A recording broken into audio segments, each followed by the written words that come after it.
Welcome, everyone, to Core Ecclesia. This is episode 3, and it's on the pastoral vision of Pope Leo and a few other things. Our regular panel are here: Michelle Loris and Daniel Rober and Charlie Gillespie. They're all distinguished academics. They have published. They are also involved in various forms of administration at Sacred Heart University, and they're all members of the Department of Catholic Studies. It's wonderful to have them back. You know, one of the things we've discovered over the few episodes that we have already aired is that we're not a reactive media outpost. In other words, we don't, because we only appear monthly, we don't respond immediately to particular events as they arise. That's the responsibility of other publications and media organizations. We're really a chamber of sober second thought, an opportunity to come together and to reflect, as one of our competitors once observed. We do the deep analysis. And I think that's exactly why you're tuned in. We provide an opportunity to do a little deeper diving into the issues that have occurred over the previous month. So some of these items you'll already be aware of, but we're going to look at them from a slightly more penetrating and probing angle. Of course, the first one is the first document during the Leonine papacy so far, De Lexite, which I have loved you, which is the document, an apostolic exhortation, so therefore it has a lot of authority, slightly below that of an encyclical, but nonetheless a very serious document. And it, in many ways, articulates the pastoral vision of Leo, at least as we know it now. So I'm going to ask you, first of all, give me your initial reaction when you first read the document. This is quite superficial, but your initial reaction, and then we'll get into some of the specifics. Michelle, do you want to start? Sure. Um, well, when I first read it, I thought it was absolutely powerful, passionate. I experienced the pastoral call to both to the church, to society, to the individual. I could see his individual Augustinian spiritual imprint in it. I could see how he's following Francis, but I really felt Leo. Here he was telling us who he is as Pope, where he's going to lead the church, um, and what his emphasis is, and what his pastoral leadership will be about. So I felt it was a really compelling document. Okay, great. Dan? So I think what's fascinating about this document is the way that Leo literally kind of picks up the baton from Francis here. Now, fascinatingly, right, it has a parallel in the Francis papacy in the document called Lumen Fidei, which was a follow-up to the Synod on Evangelization. And actually, that's not correct. The Evangelii Gaudium was technically the follow-up to that, but it was picking up on a document that Benedict had not been able to publish. I think it felt more like an awkward transition between papacies, perhaps, given the different directions that one might perceive in those papacies. Again, we can argue about the substance of that. But here, I think you really see Leo trying to establish substantive continuity with the agenda of Pope Francis, particularly in the emphasis on the poor, and particularly in the way that he kept in some fairly sharply worded parts about the way that people try to minimize Catholic social teaching on poverty or relativize it. So I think what you see there is that Leo is, in his own way, right? And again, he made modifications to the document, as Michelle alluded to, we could get further into, but clearly wanted to preserve substantially what Pope Francis was preparing. Right. Obviously, this was a follow-up to De Lexit Nos, which has a very similar title, ethos. And so again, I think it's not going to show us, just like Lumen Fidei did not show us Francis's full agenda of his own, right? This is not a statement of Leo's agenda, but by issuing it first and picking up on what Francis is doing, it's indicative that that agenda is going to be in continuity with that of Francis, while bringing his own personal touches to it. Thank you. Charlie. So I found this document quite thrilling when I read it, and there's two reasons that echo things that Michelle and Dan have already said. The first is that we saw that God's love for us in Pope Francis's really beautiful Dilexit Nos leads to a love of others. That's the logic of First John. We know how to love because God has loved us first, and we're seeing that play out in the social world in this apostolic exhortation. But to build a little on Dan's image of picking up the baton, which I think is absolutely spot on, this isn't just finishing a document that Pope Francis started. We see some elements of Francis's style, a wide survey and review of the tradition, uplifting the lives of particular saints as examples for how to do this love in the world, reflection that's both biblically grounded and also telling the whole church some things that have been noticed by the Latin American community. But there's something really special about this document in paragraph 3, and that's what kind of struck me. Pope Leo writes, "I am happy to make this document my own, adding some reflections, and to issue it at the beginning of my own pontificate." I think we now have a footnote that the four of us have been commenting on since Pope Leo walked out on the loggia, that it is not simply in succession with Pope Francis, but a taking on of some of Pope Francis's vision to continue in Leo's own style. And I think that's not merely the sense of some papal commentators. I think we now have some clear proof in a text from the Vatican that that's going to be the model of this pontificate. Yeah, there does seem to be a strong dynamic continuity between the two pontiffs, and this is a very good illustration of it. I think you're right there, Charlie. The document, of course, focuses specifically on poverty, on the poor. One of the things, and I think the theologians among us would be particularly keen on this, is notice the role that the preferential option for the poor plays here. You may recall that, of course, under John Paul II, the preferential option for the poor and liberation theology, period, was under a dark shadow. There was a subsequent document that went out of its way to mitigate some of the severity of the original document, but it was never really incorporated into social papal teaching in a comfortable way. It took, I think, Francis, and especially now with Leo, the incorporation of privileging the poor in a way. I mean, one has to be nuanced about the use of the language is rather important. And that's why it does seem to me, and I don't know the composition here of politics, the rhetoric of politics, like who wrote what. I suspect the majority of it was written by Francis.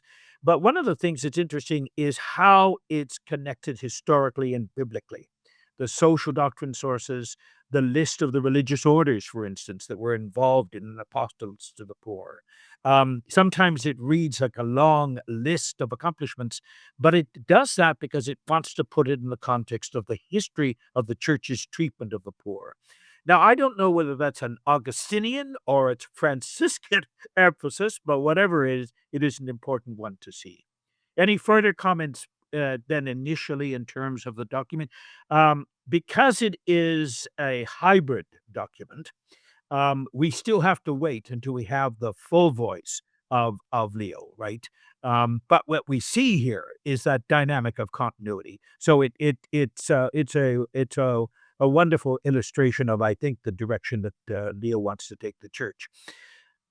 Any further comment? Because I have a couple of things I want to draw out, particularly from the document. Now, I know you've all read it very closely, but there is a passage in section 92 of the document. I'll just read it to you, not the whole thing.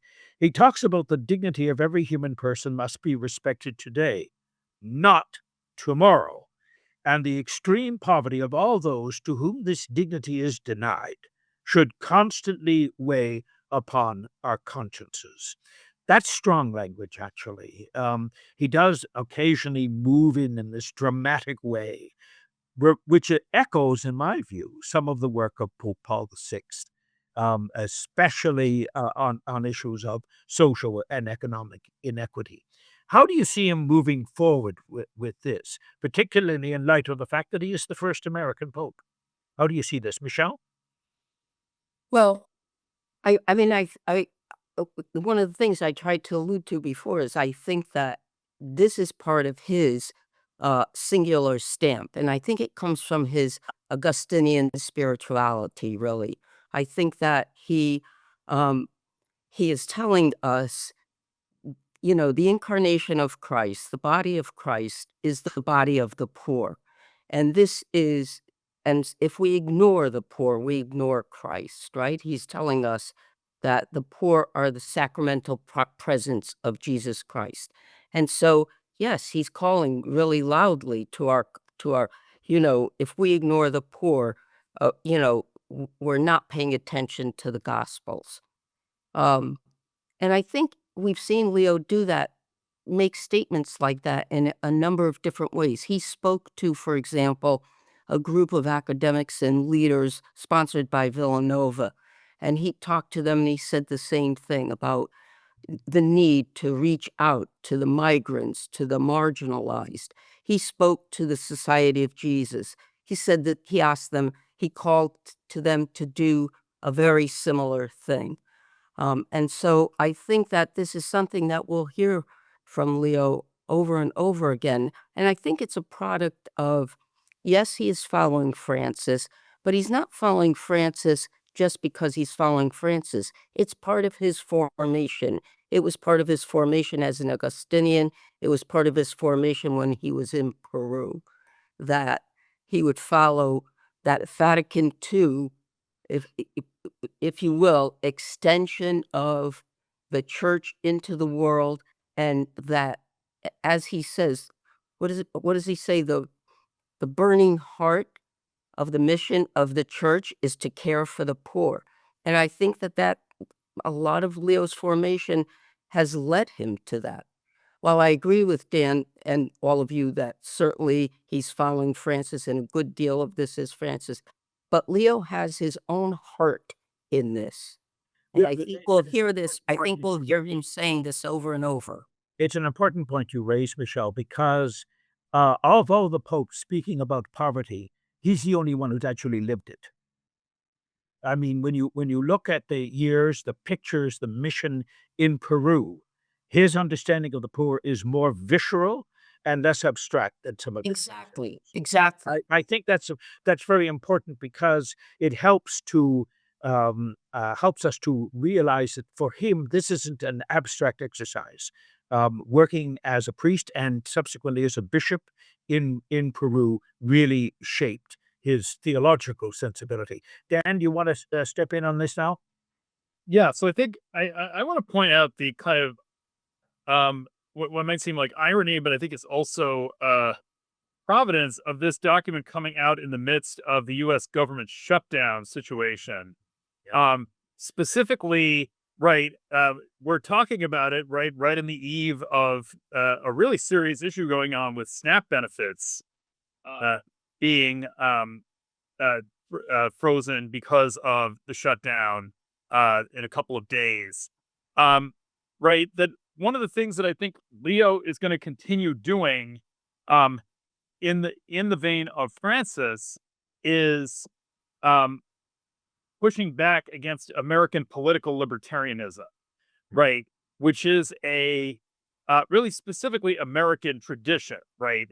Because even conservatives in the church from other places like Benedict XVI, right, have tended to be basically social democrats, have presumed something in a social safety net, right? Here in the U.S., there is not that presumption, including among many people in the church, right? Most bishops at least pay lip service to that. But the idea of, fighting poverty by pulling oneself up from one's bootstraps, right, is not in this document. It's not in Catholic social teaching. And I think one of the things that Leo is going to be doing is really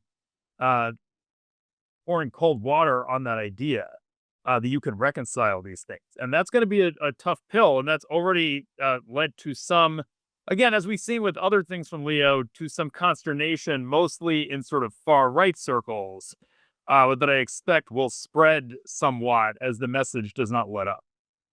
That's true. I mean, he's directly, sometimes more often obliquely, but still nonetheless directly called into question the socioeconomic model and the subsequent socio-economic inequities that exist, particularly in his home country, in a way that's more forthright than his predecessors.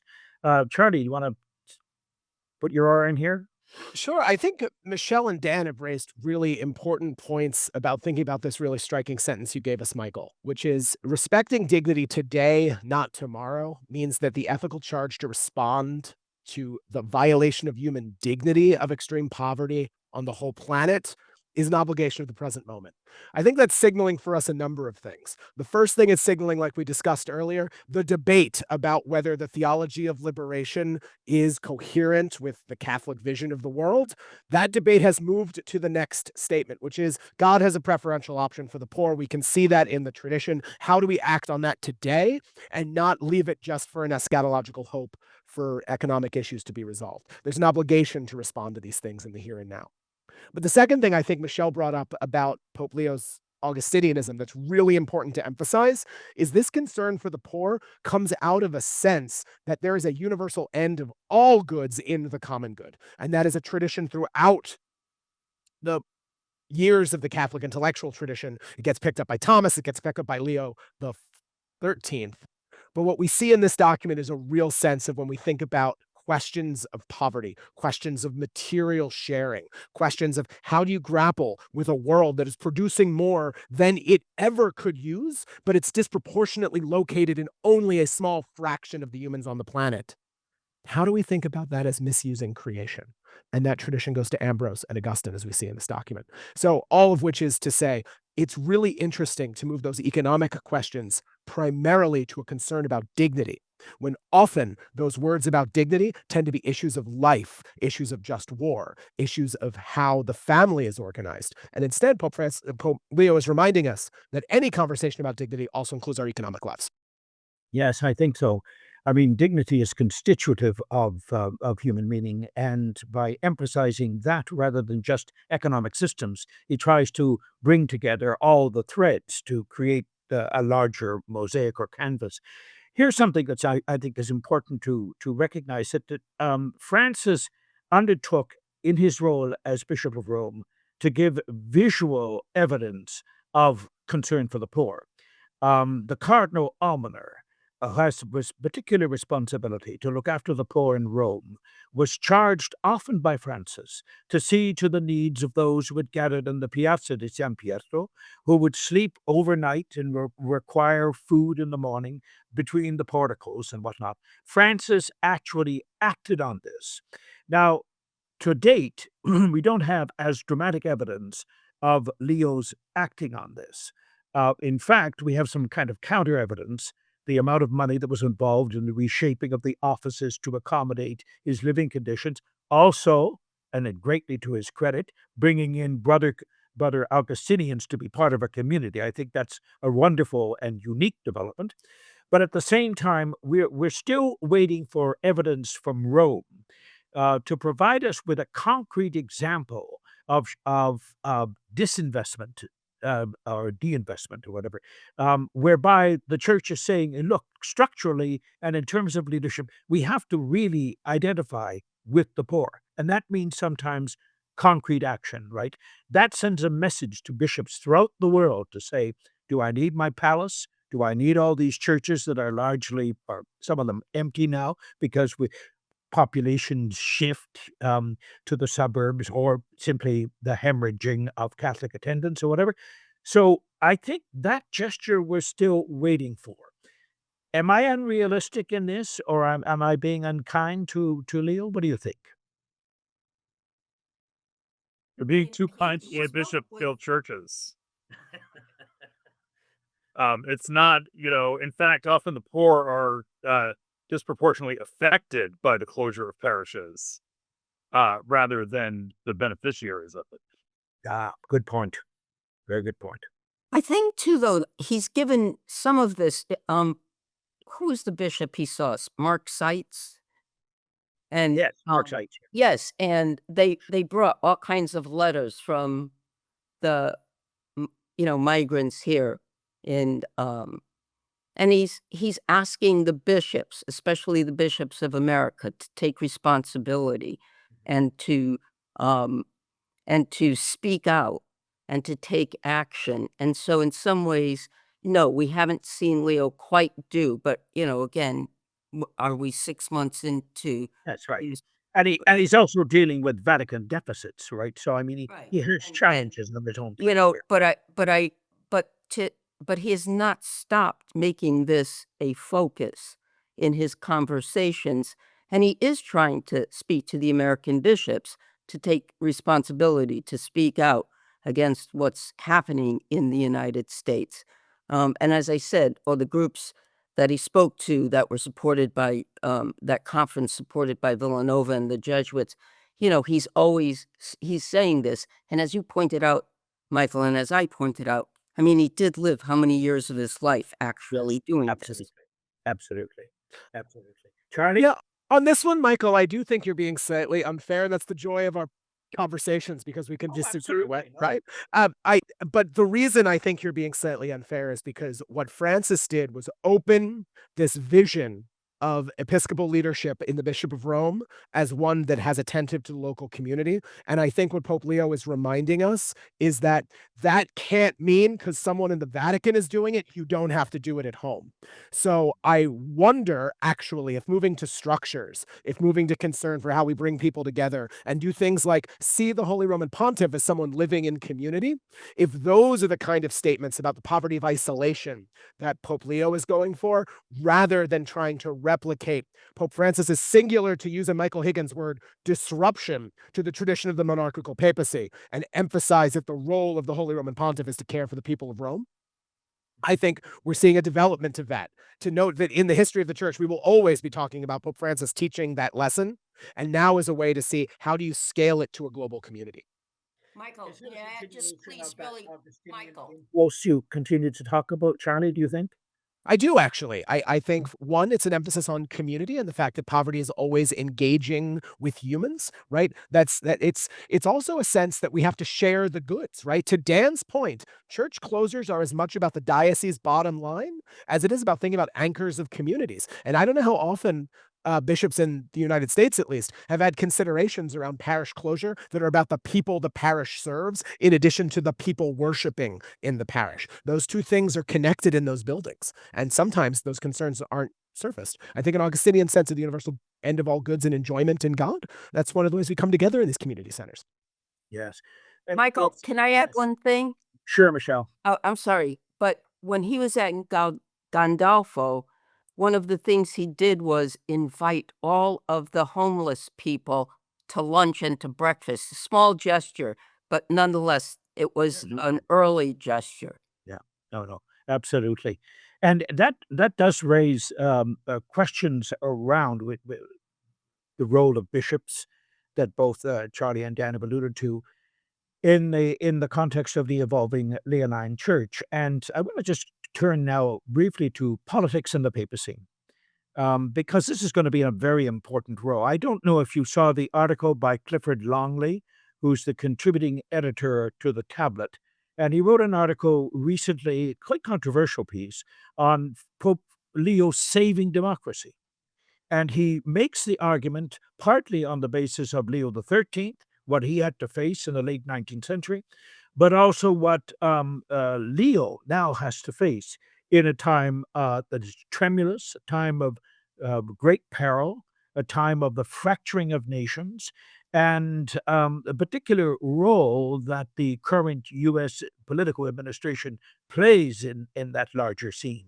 So it's an article well worth dipping into, but it's not the subject right now. But I just read it the other day, and I thought, oh, this is a really interesting take. Our take is on the current American papacy in terms of the local scene. The U.S. Conference of Catholic Bishops has its elections next month. There are several players. Our friend and associate fellow Michael Sean Winters of the National Catholic Reporter has written quite insightfully about the 10 contenders that he sees in this. What is the political dynamic as you see it in terms of this election? Michael Sean Winters sees it as a very important one. I think we all do. What are your reflections on this? Let's start with you, Michelle. Well, Right now I'm really unsure. I had asked before we had this if they thought Flores or Thompson might be people who would be bishops who might be looked at because they're a little bit more centrist in their positions. They're kind of conservative on issues of sex and gender, etc., but I think they're a little bit more liberal on social issues. And so I wondered if that would be the case. But I do have concerns that the bishops will turn to a more conservative leadership at this time. So but I have to say I'm truly uncertain at this point. I am really eager to hear what Michael Sean sees when he's down there and then comes back to talk to us about. I'm eager to hear what Dan has to say because I know he knows who the next candidate Bailey, will be. yeah, this is Dan's bailiwick. You do a lot of this area. Dan, what do you think? So I think regardless of what the bishops do in this, which matters, let's face it, this matters, right? These elections matter, right? We saw this in the current right tenure, right, has led to the dismantling of the Catholic Campaign for Human Development in a really dishonest way, right? So the last couple of presidents of the USCCB have really done unhelpful things in political facing directions. But I think regardless of what they do, and I suspect they will end up electing somebody closer to the center of the conference. I don't think it'll be Bishop Flores because even though he's a centrist in ways that Michelle articulated, I don't think he's viewed that way among the bishops to the same degree. And there may be reluctance of sending that kind of political message, even though there might be wisdom in it. I think there might be reluctance within the conference at doing that. But I think we are on the turning of an era here, right? I think if we've seen so far in the appointments that Pope Leo has made, right, and again, he was head of the Congregation for Bishops under Francis, taking up various things with the United States, important appointments, also the removal of Joseph Strickland, right? He was involved in all of these kinds of things. So change is going to come, whether it's now or 3 years from now, in terms of getting the conference on a footing that is more moderate. I think what you're likely to see this time is there being some trepidation about the direction of the Trump administration and probably not wanting somebody who's going to be seen as too easy a mark for them in terms of the need to push back on issues like immigration and everything, right? Because you've seen even quite conservative bishops really take stances for immigration. And also, we've seen, in fact, from the current president of the USCCB, criticisms of cutbacks on military chaplaincy budgets. So I suspect whoever gets elected, and exactly who that will be is not something that I'm that confident on naming, but I think whoever gets elected will need to be able to be somebody who can credibly speak truth to power there, which I think does limit the credibility of certain candidates. Exactly how it goes with the internal church dynamics, I think, is really the mystery. The current president is the military vicar? Yes. Yeah, Timothy Broglio. Okay, Charlie, do you want to weigh in? I mean, I have nothing really substantive to add to Dan's really sage comments on this one. All I would say is while the election of the president of the USCCB matters, I see that vote as more a bellwether of where the American bishops are on certain questions. And I do think it's going to be very interesting to see who is selected. So we start to see a signal of the bishops as a college, how they're thinking about synodality in the United States, because we know that the American bishops were not profoundly behind the synodal project. I'm really interested in the particular policy position on synodality of whoever the top contenders and eventual winner is. Yeah, we're going to come back to synodality in a few moments, but this might be a good point to bring in the Cardinal Cupich, Pope Leo affair around Senator Durbin from Illinois. You will recall, of course, Senator Durbin was given a Life Achievement Award. You will remember that there was a pushback from various American bishops and others who felt that his pro-choice position disqualified him. There was quite considerable debate. Pope Leo weighed in politically, diplomatically, but I thought rather firmly by putting it within the larger context of service, commitment, leadership, the Catholic component, and whatnot. And then the senator saved the church from further embarrassment by withdrawing at the end. Now, this seems to me also, in a way, to use Charlie's word, to be a bellwether of where the bishops are going to go and how Leo is going to deal with this. What is your reaction? Now, it's late news. This happened about a month and a half ago. But nonetheless, it's going to be reverberating, I think, throughout the conversations and backroom discussions at the US CCCB. So, how do you put this Supich Durbin Leo debacle in well, maybe debacle isn't the right word, but a debate in context? Charlie, let's start with you because we'll move the other way now. Sure.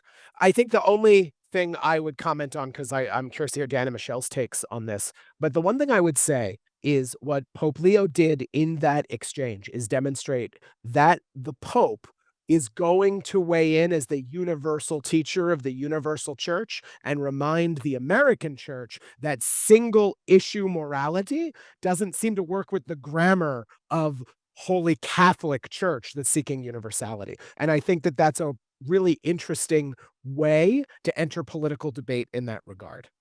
To say it's not so much about the particularities of the issue, the dilemma, the ethics, but rather the implication that you can reduce the moral teaching of the church to just one issue or one basket of issues. That certainly was a leitmotif in the teaching of Francis as well. But he was never confronted with it as starkly as Leo was, and I was impressed by Leo's response. Dan? Yeah, so when I talk about how we're at the turning of an era, right? I think this is really this is really something that I would point to in terms of how all of this played out. Um, First of all, um, Cardinal Supich, right? It's hard to overstate how much conservatives in the U.S. Church hate Cardinal Supich. He succeeded a really beloved kind of monumental figure in the American Catholic conservative imagination, Cardinal Francis George, who is an interesting figure in his own right, compared especially to some of the other kind of right of center bishops, but a real kind of hero. There's endowed chairs named after him in various kinds of conservative institutions and all this. Succeeded George, right, and has very much sought to revive the Bernardine tradition of Catholic social teaching and the seamless garment, right? This is something that's been a priority for him. So I think his giving this award, trying to give this award to Durbin, right, was quite deliberate in the sense of knowing that he was already unpopular, that people were going to hate this, right, and was not trying to stoke a fight necessarily, but I think did want to smoke out a bit, like what was going on here.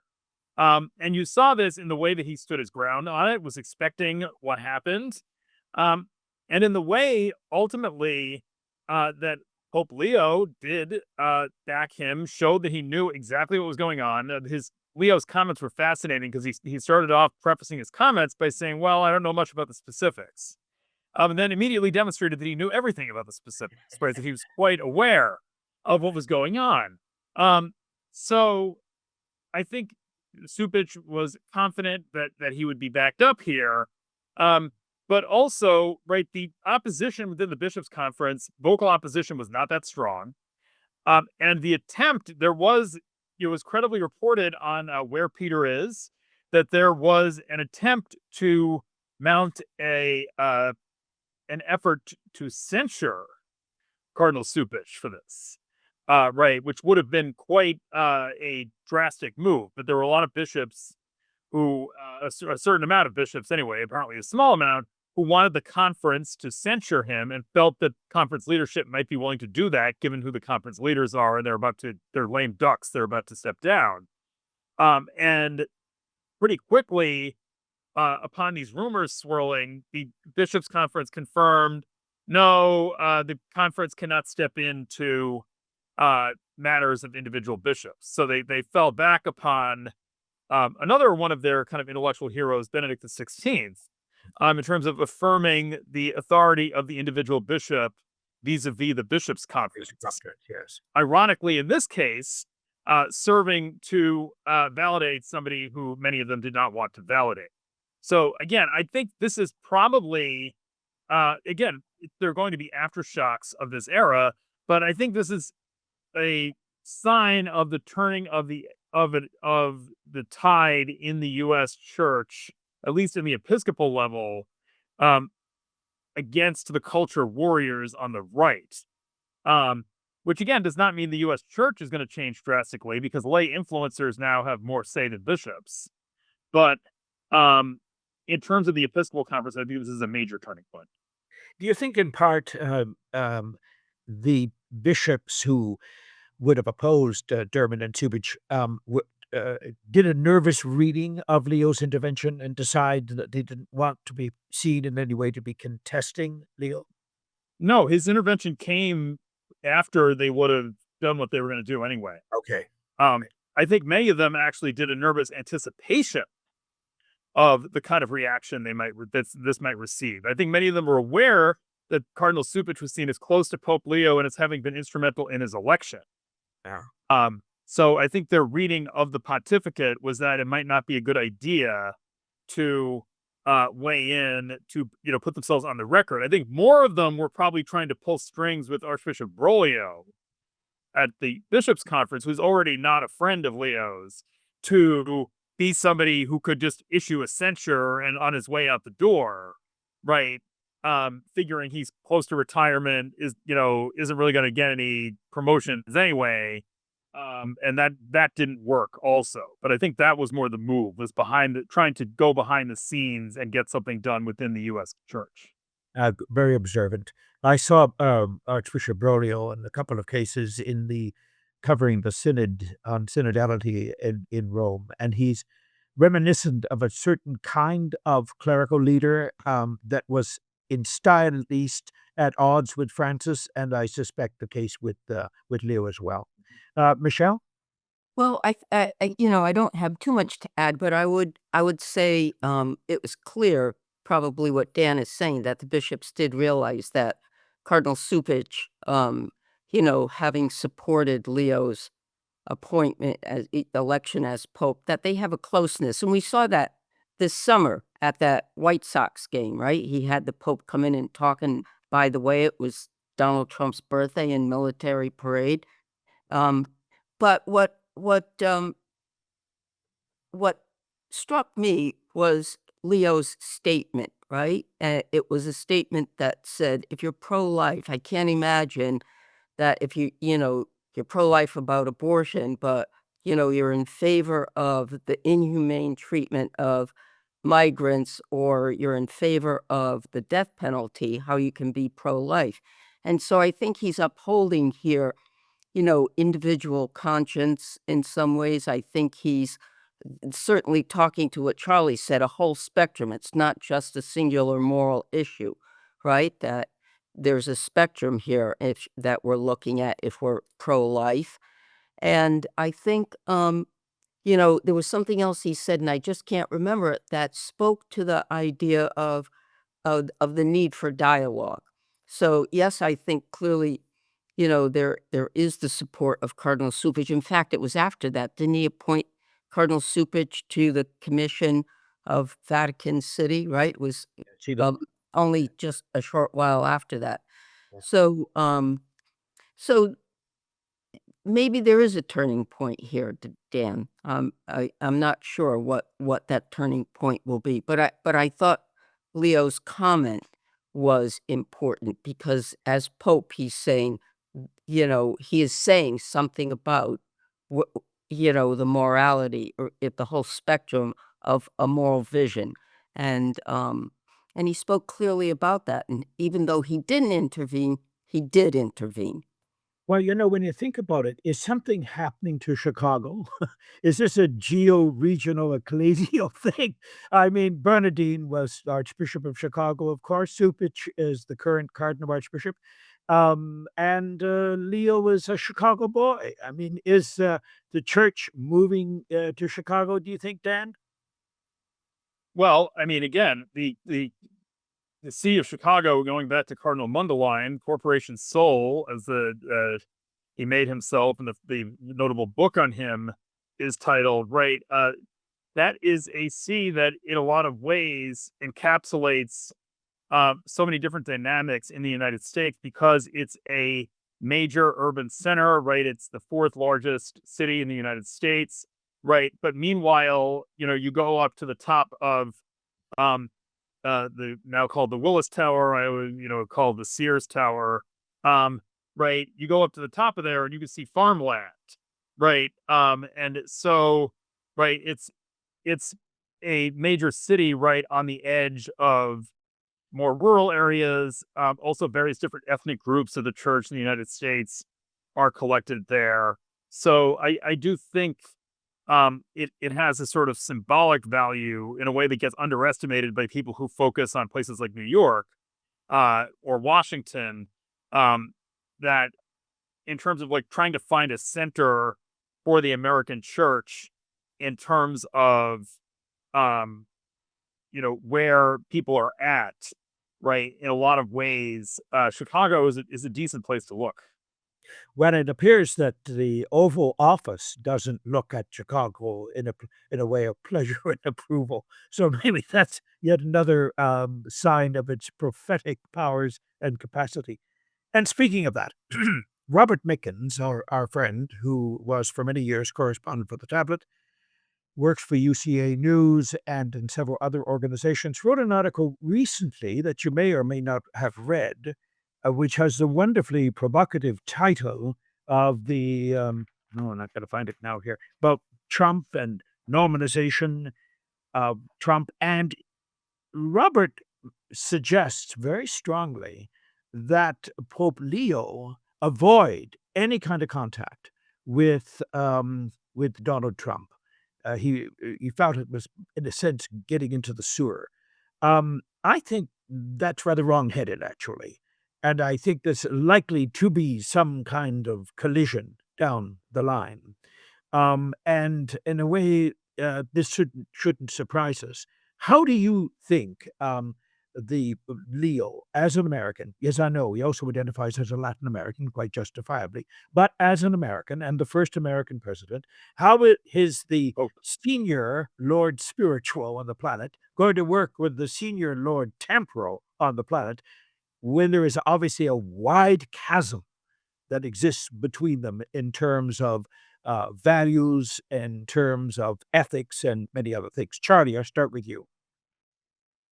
So, two quick thoughts on this. The first is I agree with you, Michael, that I think the idea of completely avoiding any relationship with the American president is not going to work for the person that's called the first American pope. I do think it's going to be a time of connection between these two folks. But what I hope Pope Leo will do in that chance is an opportunity to imagine what leadership looks like in the next couple of years as we embrace globally questions about what is the relationship between the head of state and the culture and community that person leads. The second point about Pope Leo is in his relationship to the US administration. I think the person to watch is actually JD Vance. So I think there's going to be a lot of interesting interactions between the Pope and the vice president. And I would be looking for more symbolic greeting gestures between the Pope and the president. Yeah, very interesting. Dan. I would agree with Charlie on that. Again, one of the things that sometimes gets overlooked in all the furor around Trump is his age. And that is a really relevant fact.